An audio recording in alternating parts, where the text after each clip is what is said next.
the guy doesn't have hands, he's good with words. He is. You have to be. When you don't have hands, you gotta be good with words. You know what I'm saying? That's actually true. That's what happened, right? He manipulated his victims, right? Yeah. But the funny thing is the news. Did you read the news? Like, What happened? Agus Bundong goes to the police without handcuffs.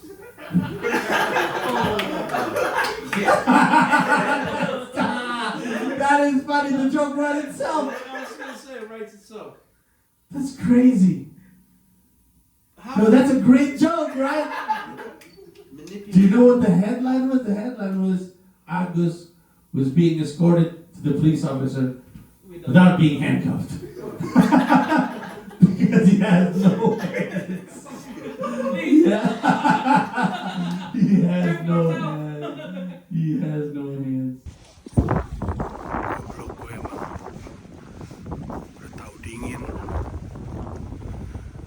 Minus 6 derajat Celcius tapi feels like-nya minus 12 derajat Celcius. Tadi nunggu bis lama banget. Sekarang gara-gara ngantuk kelewatan stop gue mesti jalan lebih panjang dari yang seharusnya. At least I'm back hustling, back on my grind. Kembali berjuang, kembali open mic. Selamat datang di .id Weekly Vlog.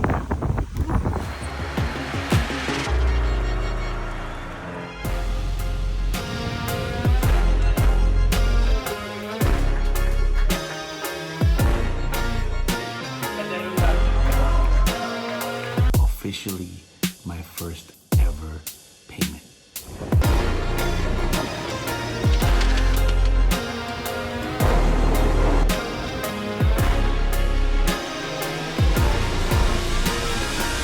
Thank you very much, everybody.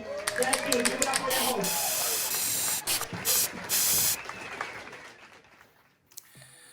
Oke, jadi minggu ini ada drama yang begitu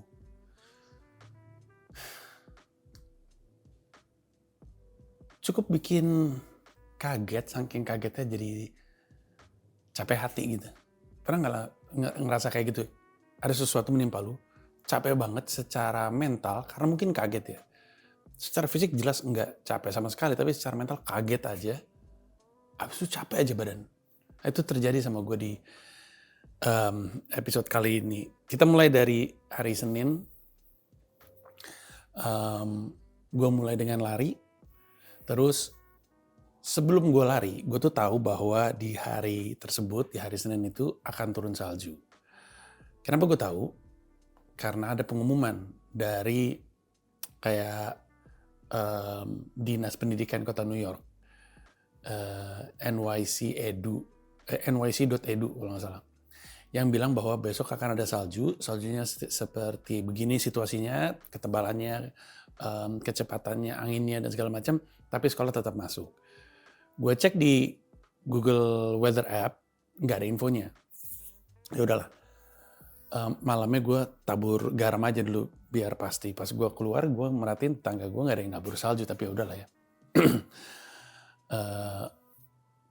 Pas gue mau lari, gue ngecek weather app lagi, masih nggak ada informasi ada salju jam berapa. Tepatnya, kalau di bagian atasnya dibilang akan ada salju, tapi kalau dilihat jam per jamnya tuh nggak kelihatan di jam berapa, nggak jelas. Gue tanya Alexa, apakah hari ini akan ada salju? Ada dalam 20 menit lagi. Terus gue pikir-pikir, oke gue tunggu 20 menit deh.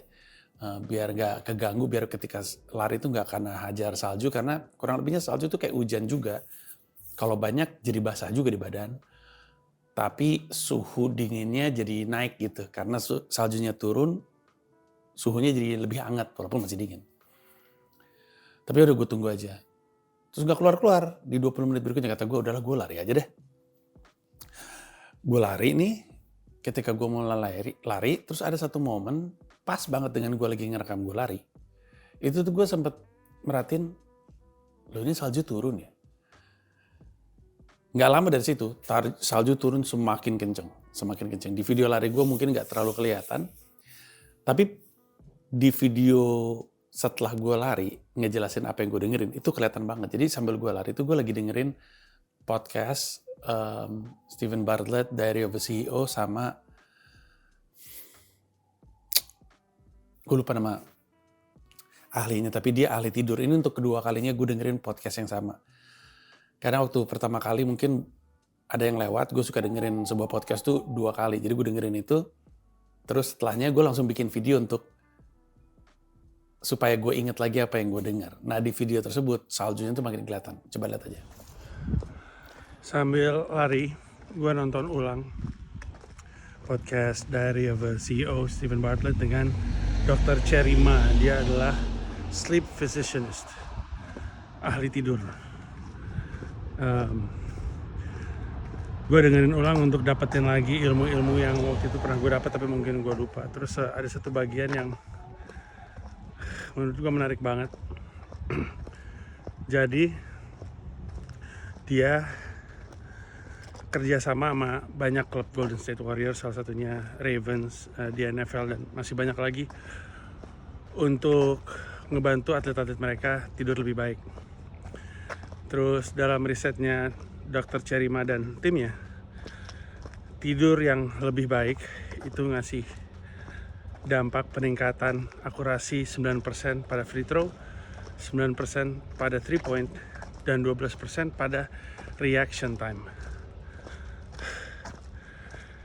That's a championship right there. Dia salah satu kliennya adalah Andre Iguodala, yang setelah dipegang sama Dr. Cherry Ma, 3 point-nya naik 45%, gila gak? Terus free throw-nya bener 9%, dan dia jadi juara NBA bersama dengan Golden State Warriors dengan dia sebagai MVP. Gokil sih. Mesti didengerin, aduh jari gue beku. Nah habis itu seperti biasa gue cooling down setelah gue jalan untuk cooling down secara fisik, gue cooling down secara diri di Cafe Opendale. Minum di situ, ngopi lagi di situ, tapi lebih ke americano, nyantai aja. Di situ makin kelihatan tuh saljunya turun. Terus dari dulu gue mending balik aja. Sambil gue pengen lihat situasinya seperti apa. Gue pengen tahu apakah gue yang nabur salju tadi malam berasa dampaknya dibandingin sama tetangga. Ternyata berhasil. Mari kita lihat apakah taburan garam gue tadi malam membuat trotoar gue lebih bersih daripada ini. Trotoar yang nggak digaremin. Anjay. Trotoar yang digaremin. Gokil, masih ada lagi garamnya. Gokil. Wah ini mesti gue taburin nih. Tapi oke lah. Udah nih, setelah gue menyadari bahwa ternyata taburan salju gue berdampak baik, gue hari Senin itu akhirnya kembali open mic. Gue kembali open mic karena gue udah ngerasa cukup ngebagi waktu gue sama anak-anak. Terus waktu gue kan gue suka jemput Shira. Nggak jemput sih, ketemuan sama dia di pinggir jalan gitu. Gue jalan, sebelum jalan utama ada dia nyebrang, terus kami jalan bareng. Di jalan gue bilang, ayah nanti malam mau open mic ya? Terus dia bilang, yeay, kata dia kayak gitu. Nggak apa-apa kan? Harus dong, kata dia. Dia kayak, akhirnya bokap gue open mic lagi. Karena dia tahu gue nggak open mic banyak untuk bersama dengan mereka. Tapi pada saat yang bersamaan dia juga mikir, bokap gue kan sebenarnya suka melakukan kegiatan ini kali ya. Terus akhirnya malamnya gue keluar. Nah, gue keluar ke sebuah tempat yang belum pernah gue samperin sama sekali karena memang baru setahun. Namanya Fear City Comedy Club. Punya temen gue sendiri, seorang komika yang gue biasanya datang ke open mic dia tiap hari Senin juga. Tiap hari Senin gue datang ke open mic dia di sebuah bar di Christie's. Namanya adalah Home Sweet Home. Sekarang gue lupa nama orangnya. Kemarin juga waktu gue nyamperin, Senin lalu waktu gue nyamperin tempatnya, gue berusaha untuk inget-inget. Ini orang namanya siapa ya? Gue lupa mulu karena harusnya sih gak lupa ya. Gue mau beralasan karena jarang ketemu. Tapi gue jarang ketemu sama Josh, Kevin, sama Rashad belakangan ini. Gue inget-inget aja.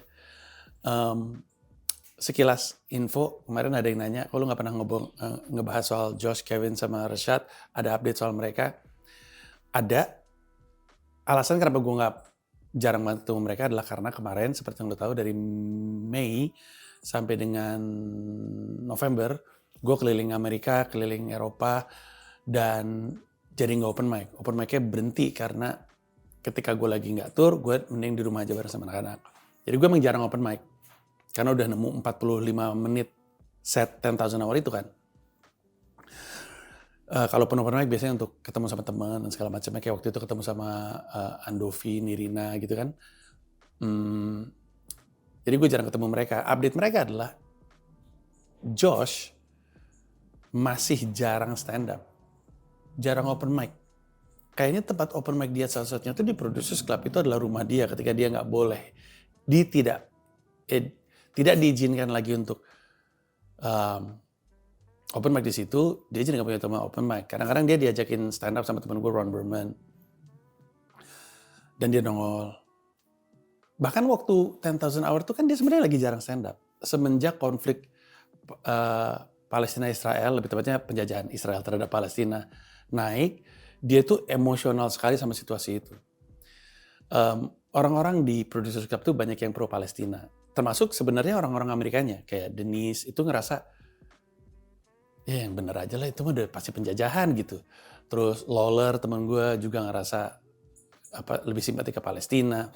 Tapi teman-teman gue yang berdarah Yahudi ini, ada yang pro Palestina dan kelihatan juga di open mic-nya, tapi ada juga yang personal sekali. Jadi pro Israel banget karena mereka punya keluarga di situ. Ngelihat Instagramnya Josh itu emang kayak ngelihat 180 derajatnya orang yang pro sama Palestina gitu. Orang yang begitu secara emosional terikat gitu ya. Postingnya itu kalau misalkan apalagi gue yakin di sini ada yang sangat peduli dan kasihan sama masyarakat Palestina. Itu pasti kan feed Instagramnya itu, for you-nya tepatnya, itu kan isinya kan bom, anak mati, bapak nangis dan segala macam. Nah itu tuh disundul-sundulin mulu kan sama lu kan, atau sama orang-orang yang kita kenal itu. Nah Josh tuh kayak gitu, tapi dari sisi Israel. Persis sama. Bayi-bayi Israel meninggal dan segala macamnya sama persis. Nah gue sebagai orang yang merasa Israel adalah agresornya,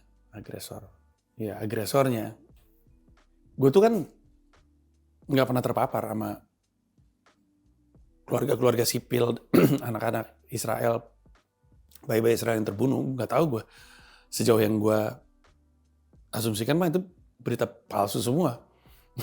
Kalau Palestina mah jelas. Pada saat yang bersamaan dia ngerasa di sebelah sini juga hoax semua gitu. Jadi, nah tapi bedanya, kayak misalkan Sami Obeid itu juga sama kan, komedian mungkin lo tahu dia kan sangat pro Palestina, dia punya darah Palestina, dia punya adik di Palestina, adik sih. Dan dia kelihatan juga di stand up-nya mendukung Palestina. Nah, Josh tuh kayak gitu, bedanya dia nggak bisa stand up, benar-benar nggak bisa stand up. Padahal dia punya instingnya, dia punya kemampuannya, punya joke-nya, tapi nggak bisa aja, nggak bisa. Dia ngerasa ngapain gue stand up ketika lagi ada hal penting seperti ini gitu. Nah kami kan bersahabat ya, gue sama Josh sudah kayak saudara. Gue nggak mau memaksa dia untuk, ayo lo balik lagi segala macam gitu. Kalau lu inget Josh di Tempe Mentality Podcast, itu tuh pertama kali dia muncul. Pasca konflik yang meningkat, pertama kali dia muncul. Parno dia Parno, gue nggak tahu lah, nggak jelas lah. Nah itu kisahnya Josh. Kalau Kevin sama Rashad, mereka masih stand up. Kevin belum pindah ke Austin, belum nemu duitnya. Kalau Rashad mah jalan terus aja dia. Cuman dua-duanya, kami bertiga jadi nggak punya tempat untuk open mic karena udah nggak pernah ke Producers Club, diusir kan. Josh, Kevin, Rashad, gue diusir dari Producers Club. Gue udah bisa balik lagi karena gue nggak punya kebencian gitu. Gue mah gak peduli kalau orang sebel sama gue, kayak Denny sebel sama gue. Waktu itu gak peduli gue. Gue pengen open mic, gue mau samperin aja. Panji secara manusia tidak ada di level yang itulah gitu. Gue udah ngelewatin banyak banget di Indonesia, sehingga udah cukup bijak untuk ngelewatin kayak gitu-gitu. Orang mau sebel sama gue, ya udahlah gitu. Untuk yang gak tahu, gue pernah bahas sebenarnya udah lama. Tapi intinya gini, si Dennis ini ngerasa dialah yang berkontribusi memperkenalkan gue dengan Josh, Kevin, dan Rashad. Kok bisa-bisaan ini semua diajak ke Indonesia dan gue nggak terima apa-apa. Itu, dia bete. udah dia bete karena menurut dia kalau bukan karena dia, gue nggak akan kenal dengan orang-orang ini. Masa nggak ada sedikit pun kontribusi buat gue gitu kata dia. Dan itu update-nya. Nah, balik lagi. Side track-nya agak jauh ya.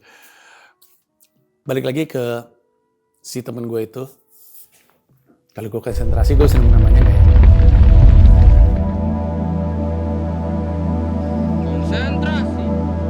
Tetap pada saya. Aduh guys. Gue mesti memperbaiki otak gue nih. Tapi intinya gue open mic di situ. Nah, Fear City Comedy Club itu adalah comedy club yang dia bangun sendiri. Dan tempatnya nggak gede, tempatnya kecil. Terus mungkin kapasitasnya kalau gue boleh jujur 20, rame banget itu. Gue nggak tahu tuh dapat duit dari mana sejujurnya. 20 nggak bisa nutup apa-apa.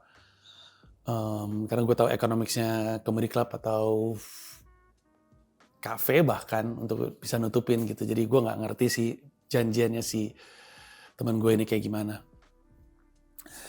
Terus gue datang ke situ. Udah lama, hey apa kabar? Lama nggak ketemu lo ya, gue lagi keliling-keliling. Dia juga tahu, lo kan keliling-keliling kan ya orang. Iya. Terus highlight-nya adalah duduk di samping gue ada seorang bapak-bapak kepala botak persis kayak gue. Tapi gue bisa lebih mirip kayak Freddie Mercury ding, orangnya. Terus dia udah kayak excited gitu lah. Setiap ada yang manggung dia fokus, terus kasih support ketawa. Terus dia megang handphone dan segala macam. Ada satu momen dia bilang, nanti pas gue naik boleh nggak motoin gue? Kata gue, boleh 2 foto aja kata dia. Mau gue rekamin nggak? Nanti gue pegangin gitu. Oh boleh kata dia, boleh kata gue. Terus udah nih, panggil satu persatu, satu. Terus temen gue bilang, this next comedian is an international superstar. Terus bilang, oh that's me kata dia. Terus dikasih, tolong rekamin ya, kata dia kayak gitu. Terus gue pegang itu handphone, temen gue bilang, Panji Pragiwaksono. Dia salah satunya temen gue kalau nyebut nama gue lengkap, Pragiwaksono. Terus dia, si orang di samping gue, oh siapa ini orang? Bingung, dia pikir dia. Gue juga gak tahu dia siapa. Gue naik atas panggung, gue stand up, salah satu beat gue adalah tentang gue bukan dengan bilang, gue paling sebel setiap kali dia nyebut gue adalah kemudian terkenal, maksud gue ini orang gak ada yang kenal sama gue. Adalah beat gue, pasti lo tahu soal ini yang gue bilang, telling you guys that I'm famous in Indonesia is like telling you guys I have a big dick for an Indonesian. It doesn't matter gitu. Nah, pada saat itu gue cerita bahwa memang sih gue punya 1 juta subscriber di YouTube, tapi orang Indonesia semua, mana di sini kagak ada yang tahu gitu gue bilang. Pas setelah gue dia,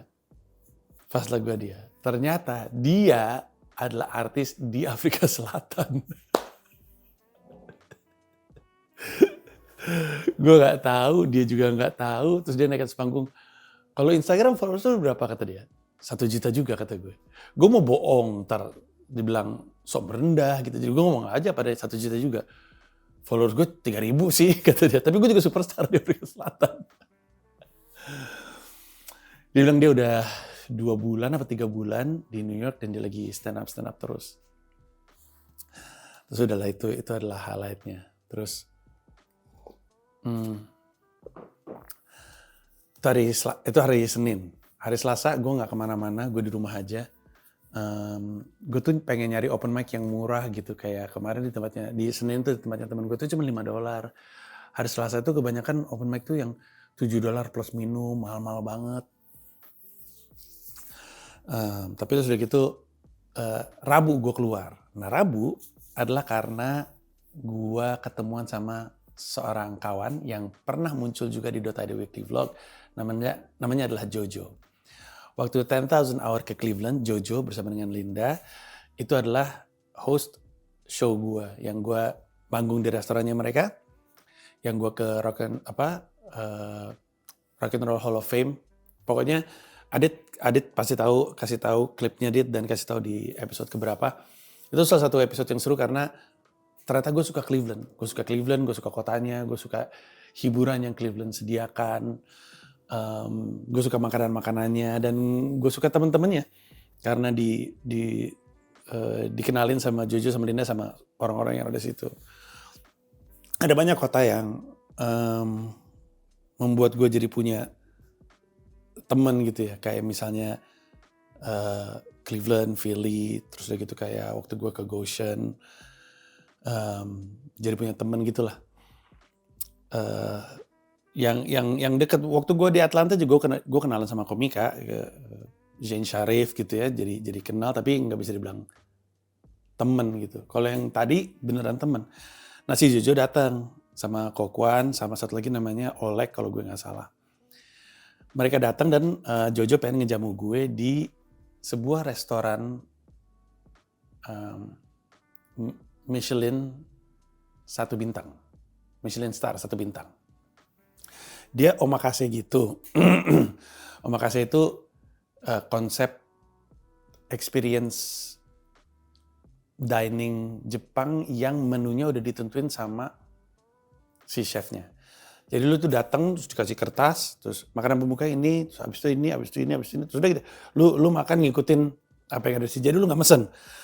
Biasanya lebih ke chefnya tuh pengen ngasih lihat, gue punya skill masak enak, lu cobain, gue bangga banget sama menu ini. Kurang lebih kayak gitu dan jatuhnya jadi eksklusif dan si omakase tersebut cuma 2 sitting per malamnya, jam 7, jam setengah 7, lupa gue jam berapa, sama jam setengah 9 gitu misalnya ya, 2 kali dan kami dapat yang awal. Ketemu sama mereka, Jojo sama rombongan tuh lagi riset, ternyata mereka keliling-keliling karena mereka juga mau buka omakase. Terus udah kami ngobrol-ngobrol, makanannya enak banget. Hari ini gue mendapatkan kehormatan dijamu makanan enak sama teman lama. Penonton .id Weekly Vlog pasti pernah ngeliat muka dia. Karena dia adalah yang ngurus gue, menjamu gue selama gue di Cleveland. What's up? Luar biasa. Comeback again. Gokil, masuk lagi. Bawa rombongan. Ini orang baru gue berkenal nih. Oleh Teman lama. teman nama adik kelas. Ada kelas. Kokwan. Beliau sudah masuk tadi Weekly Vlog waktu itu. Terima kasih ya men. Makan yakitori 1 Michelin star. Gila. By the way, Gue kayaknya nggak pernah deh makan di restoran Michelin. Baru sekarang. orang baik. Juragan gue bro. Thank you bang udah datang. Gue yang thank you dibayarin. Gila kali. Mantep nih. Diem aja di sana. Menurut gue aneh ya, karena kalau lu lihat si Panji cuma makan ini doang. tapi emang kenyang gitu. Jadi omakase-nya tuh omakase, gue lupa namanya. Yakitori ya, yang kayak sate gitu. Jadi itu dia pada dasarnya tuh ngasih sate ini sate ini, semuanya ayam temanya. Dari tulang muda, ampela, wings, paha, segala macam lah. Tapi sebatang. Tapi pinternya dia di bagian depan dia kasih kayak apa ya? Gue mau ngomong kroket tapi bukan kroket juga, tapi dia kasih sebuah makanan, ada sih di menunya nanti lu lihat sendiri. Makanan itu cukup kenyang, terus yakitori, terus gitu di tengah dikasih sesuatu yang cukup mengenyangin, artinya secara kalori naiklah daripada si sate-sate itu mungkin. Hajar lagi terus ditutup dengan dessert. Itulah kali pertama gue makan di restoran dengan Michelin star. Padahal gue tinggal di New York udah 3 tahun. Kenapa seperti itu? Karena ngantrinya tuh bisa, restoran Michelin star kalau lo mau makan di situ ngantri bisa berbulan-bulan daftar untuk, lu daftar hari ini tayang di Januari ya. Daftar hari ini baru dapat di Maret atau di April, bahkan bisa di Juni. Yang terkenal gitu. Dan mahal. Jadi saya nggak ke sana. Saya ditraktir sama Juragan Jojo. Enak banget sih, harus gue akuin itu sangat-sangat enak. Dan menurut gue, orang Indonesia itu lebih sah untuk menyebut sebuah restoran itu enak. Karena kita tuh makanan itu kaya akan rasa. Memang betul di banyak negara di Amerika dan Eropa, bukan cuma karena mereka mungkin nggak punya rempah-rempahnya dan buat mereka mahal, tapi karena lebih sehat jadinya rasanya itu jadi agak turun gitu. Sehingga ketika kita makan terus kita bilang, ini enak sih. Orang Amerika makan itu meletus pasti palanya. Wah, enak sekali gitu. Nah, yang juga menarik dari obrolan gue sama Jojo adalah bahwa Michelin Star itu dia awalnya gini, Jojo cerita bahwa chef kalau udah pernah dapat Michelin Star, terus Michelin Star-nya dicabut atau hilang, dia tuh bisa stres. Ada chef bunuh diri gara-gara hilang Michelin Star. Gila kata gue. Awalnya tuh gue nanya, Michelin Star itu diberikan setiap tahun. Iya, diberikan setiap tahun. Terus setiap tahun nambah atau saking bagusnya dalam tahun tersebut dapat 2, dapat 3. Ya kayak gitu. Jadi kalau enak banget, kalau luar biasa 1, luar biasa banget 2, sangat luar biasa banget 3, gitu terus. Nah, untuk banyak chef ini tuh jadi obsesi. Mereka tuh pengen dapat itu. Saking pengennya, ada filmnya kalau nggak salah Burnt. Saking yang main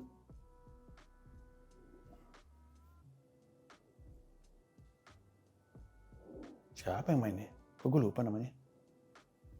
2 aja gue lupa nama.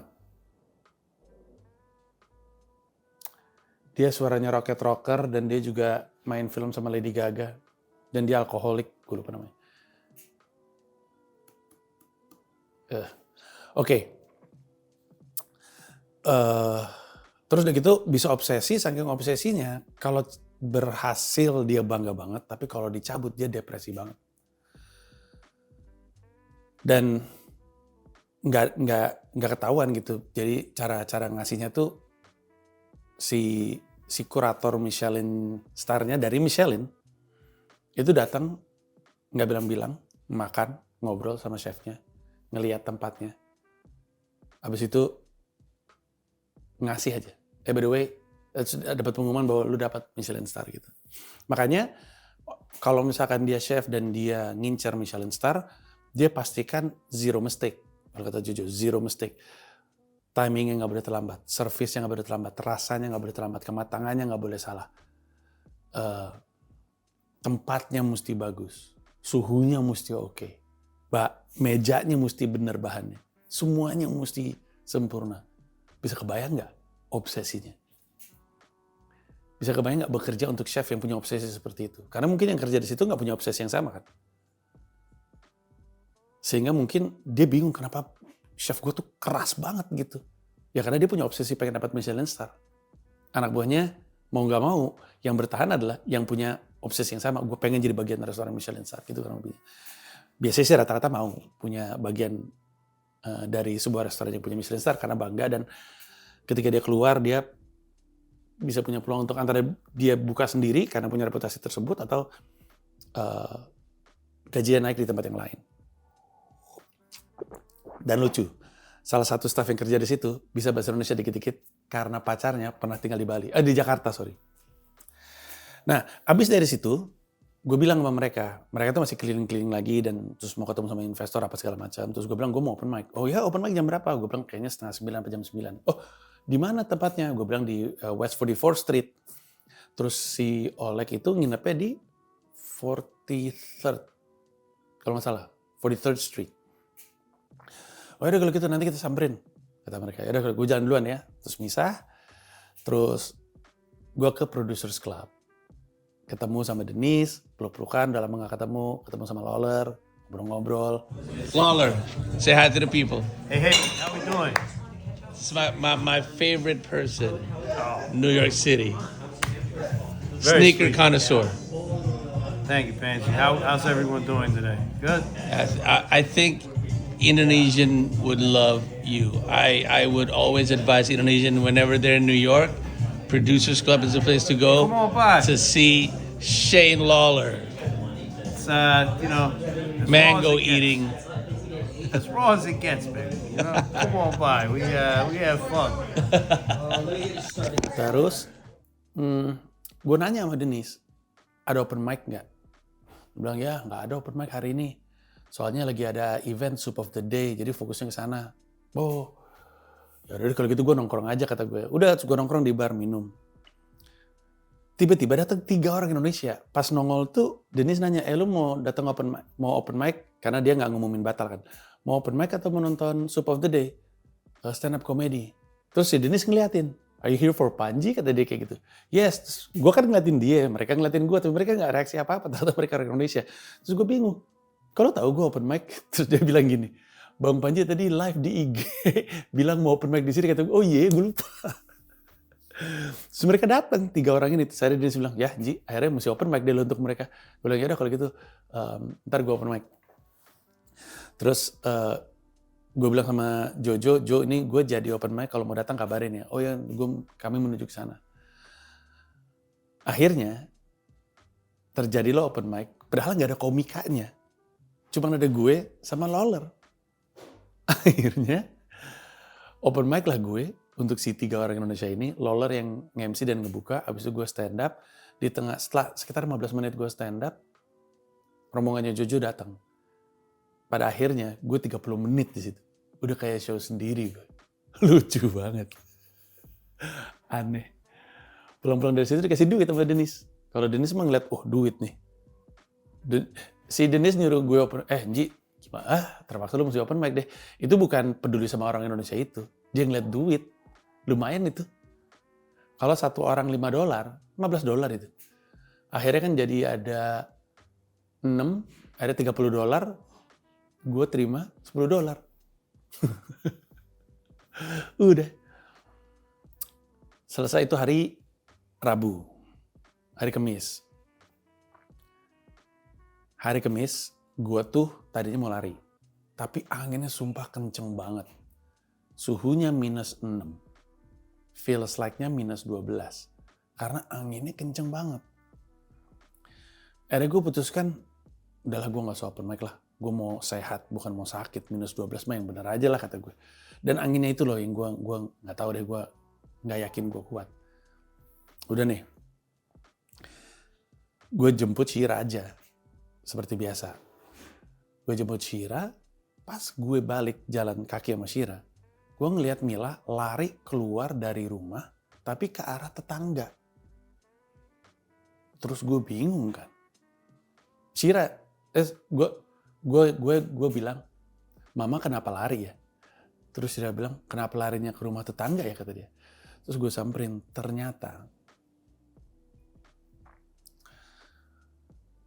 tetangga gue tuh, misalkan di rumah gue ya, di rumah gue. Ini jalan raya ya, hadap ke depan nih. Di rumah gue nih ngadep ke depan. Di rumahnya dia, rumah tetangga gue.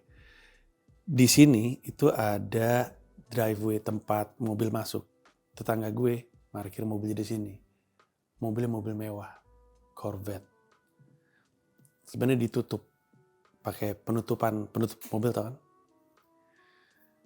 Kaca mobil belakangnya pecah gara-gara batu yang jatuh dari rumah gue.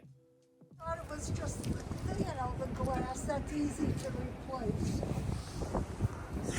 It has to. This is the rock. Yeah, from One of these. yeah. Oh This Lord. wind. Pas gue samperin gue kaget gitu kan. Gue bilang, astaga, kenapa ini? Terus Mila bilang, kena batu dari rumah kita gitu. Dikasih lihat batunya. Terus gue langsung nengok ke rumah gue, nengok ke rumah dia, nengok ke depan. Ini udah pasti dari rumah gue. Karena rumah dia kayu, rumah gue bebatuan. Lu tahu sendiri rumah gue ada kayak batu-batu nongol begini kan? Batu-batu anjing ini yang ada di setiap bagian dari rumah. Kelihatannya ada yang udah oglek, jatuh karena angin. Terus Gamila tuh berusaha untuk nempel, ini tuh datang dari mana sih? Kata gue, dari atas pasti Mil. Terus gue bilang, ini udah pasti dari rumah kita karena sekenceng-kencengnya angin. Ya masa batu nyebrang jalan? Udah pasti dari atas jatuh ke bawah. Cuman dari mananya kita nggak tahu. Cuman itu mobil, ampun gue ngelihatnya shock banget karena itu mobil mahal banget. Ya ampun mahal banget itu mobil. Kacanya pecah. Karena rumah gue, bukan rumah gue memang, tapi kan gue yang ninggalin, itu kan tetangga gue. Gue kenalan aja belum sama orang-orang itu. Terus gue bilang, aduh gue minta maaf banget sih, gue minta maaf banget. Iya gak apa-apa, bukan salah lu. Ini karena angin, kata. Jadi ada 2 orang tetangga gue, ada ibunya, udah nenek-nenek, dan ada anaknya, udah seumur gue rasa. Ibunya bilang, ini gara-gara batu, iya ini kecelakaan aja, tapi sorry banget pasti datangnya dari rumah gue. Iya kayaknya soalnya mungkin anginnya. Terus gue bilang, aduh gue minta maaf banget ya, gue coba untuk, lu save nomor gue aja, nanti kita, kalau misalkan asuransi lu butuh untuk ngomongin gue, ntar telepon gue aja, iya gampang kata dia. Terus gue masih shock gitu kan, karena bebatuan yang nongol tuh masih banyak. Angin masih kenceng, gue takut banget ada apa-apa lagi. Sampai-sampai kan si Mila mesen kayak makanan gitu, kayak crab gitu. Akhirnya kasih tetangga aja, R2 dikasih tetangga. Terus gue bel, terus si ibunya keluar, gue bilang, sorry ini kami habis beli ini. Nggak usah. No, kami mau maksa gitu kurang lebihnya. Gue ngomongnya pakai bahasa Indonesia takut kedengaran sama mereka. Ya kami mau maksa nih, silakan. Makasih banyak ya, baik banget ya. Saya maaf ya sekali lagi, bukan salah lu, kata dia. Akhirnya kami kenalan, tukeran nama dan segala macamnya. Terus gue bilang, kenapa kita mesti kenalan dalam situasi seperti ini ya gitu. Ya nggak apa-apa lah gitu. Terus ya udah, saking capeknya, tidur gue. Capek hati, bukan capek fisik, jelas nggak capek fisik. Gue tuh kayak tegang dan pusing dan mikir, ini kenapa gue sampai ngabarin si landlord gue yang punya rumah. Dia bilang, ya nanti gue urusin, nanti gue hubungin. Terus dia sempat ngeles. Tidak ada yang bisa memastikan bahwa batu itu datang dari rumah kita. Kata gue, iya, tapi kan kalau lu di sini lu berdiri lu juga bingung batunya datang dari mana ya? Nggak ada.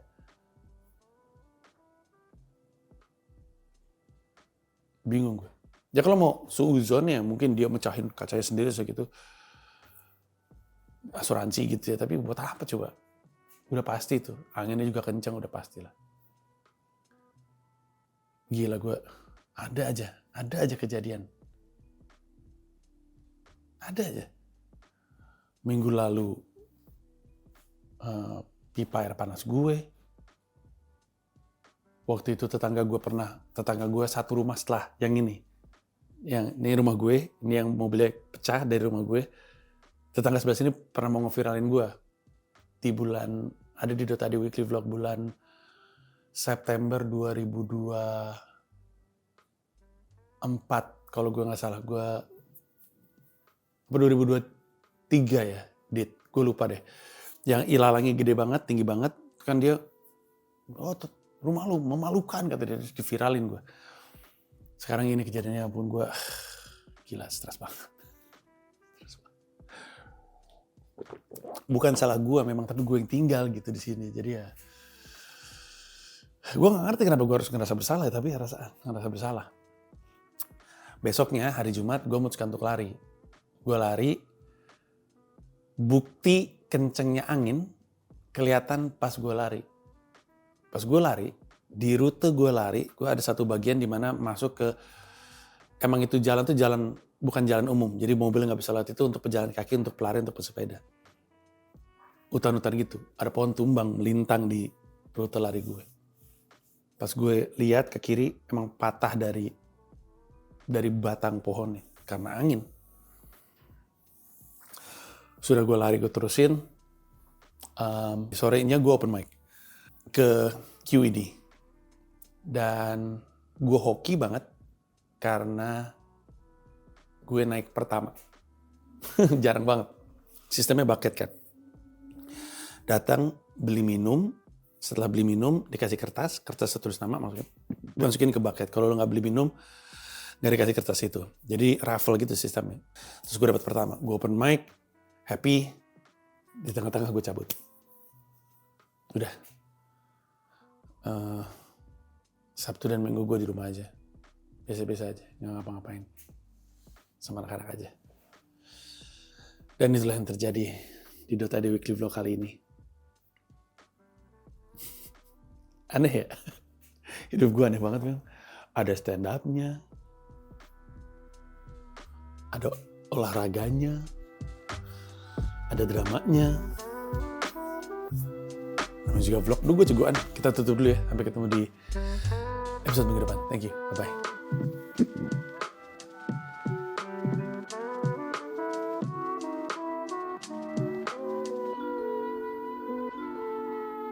Terima kasih banyak udah nonton video ini sampai akhir. Mau mengingatkan saja bahwa seluruh video gua stand up di New York City bisa lu akses dengan menjadi member YouTube gua.